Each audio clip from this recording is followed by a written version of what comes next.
So a tuna, a samurai, and a monster walk into a bar, and the barman says, "Does it come in black?"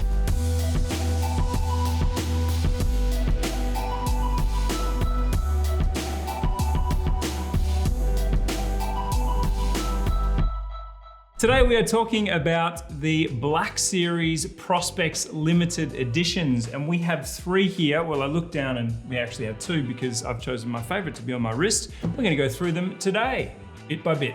First up, let's start with my favorite. This is the Samurai version of the 3, which has a very catchy name of SRP H11K.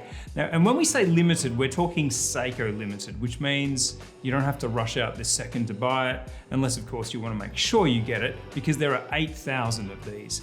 Now, this Samurai version is water resistant to 200 meters. It has this super stealthy, sexy color scheme that gives it its Black Series name.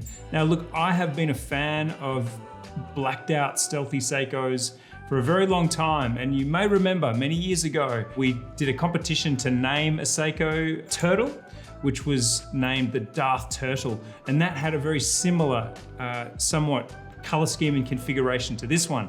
We have that sort of matte tropical black dial with cream beige type indexes. And in this one, we have a 15-minute scale that is in a really nice gray, which contrasts with the black and does not break that stealthy color scheme. Some more stats about the watch.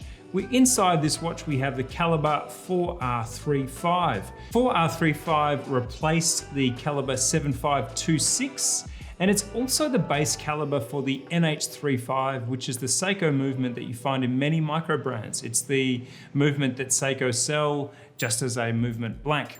Other important stats about this watch is it has 41 hours power reserve. In terms of the specifications and how it wears on the wrist, it is a 44 millimeter watch on the wrist, and it has a lug-to-lug measurement of 48.6 millimeters. So as you can see on my wrist here, it is within my wrist, it isn't protruding over the edges. And again, we talk about this 50 millimeter lug-to-lug as being something of a Goldilocks zone.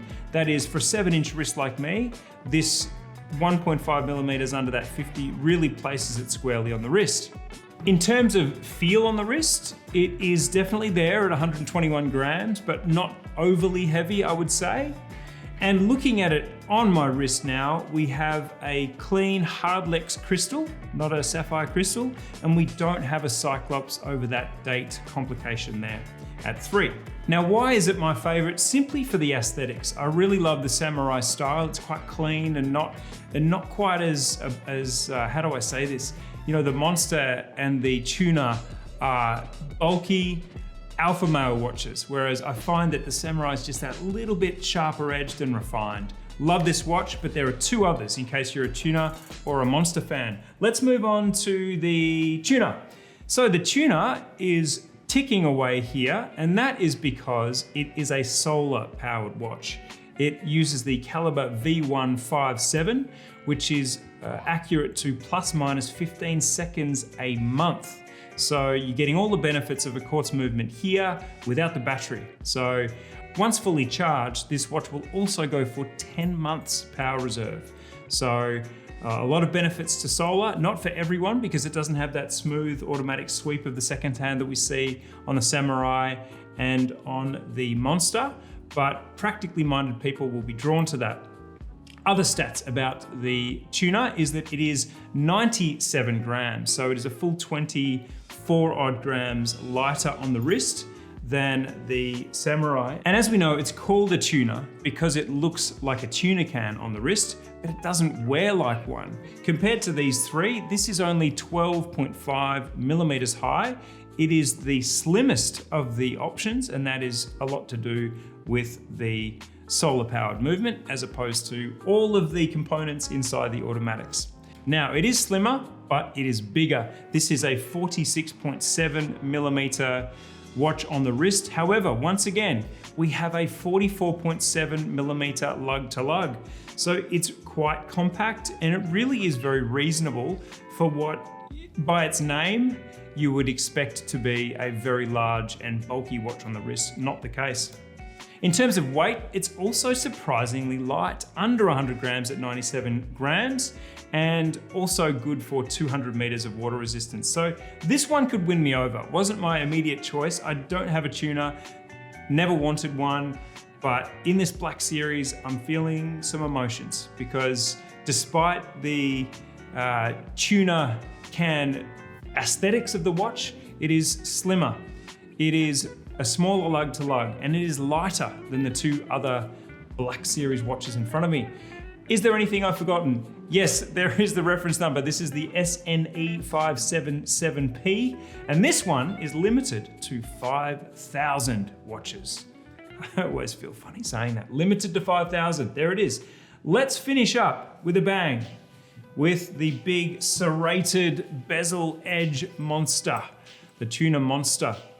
This one is limited to 7,000. The reference I'll start with at this time is the SRP H13K.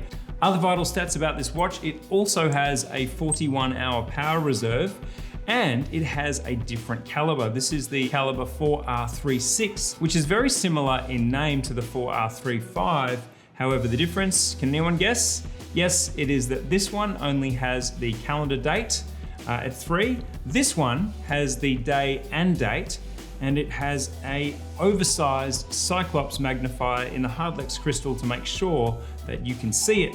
Of course, this never means anything to me because the day and the date are always wrong on all my watches. It is a matter of pride and laziness. In terms of how the Monster wears, yes, different again. We have a 41.1 millimeter diameter to the watch. So again, really reasonable for an average wrist like mine at 7 inches. We have a 48.8 millimeter lug to lug, which is a little bigger than the Samurai and a lot bigger than the Tuna, surprisingly. And it has a weight of 114 grams. Now, there's always an important detail I leave out, always. It's just the way this happens at Time+Tide. The height of each of these watches, here's another really interesting stat. We talked about the Tuna. It was 12.5 millimeters thick. The Samurai is 13.5 millimeters thick, and the Monster is 13.3. So again, we have watches that wear really reasonably. They're all under 120 grams, so they're going to be hefty enough to be there, but not watches that are reminding you all the time. They're on their wrists.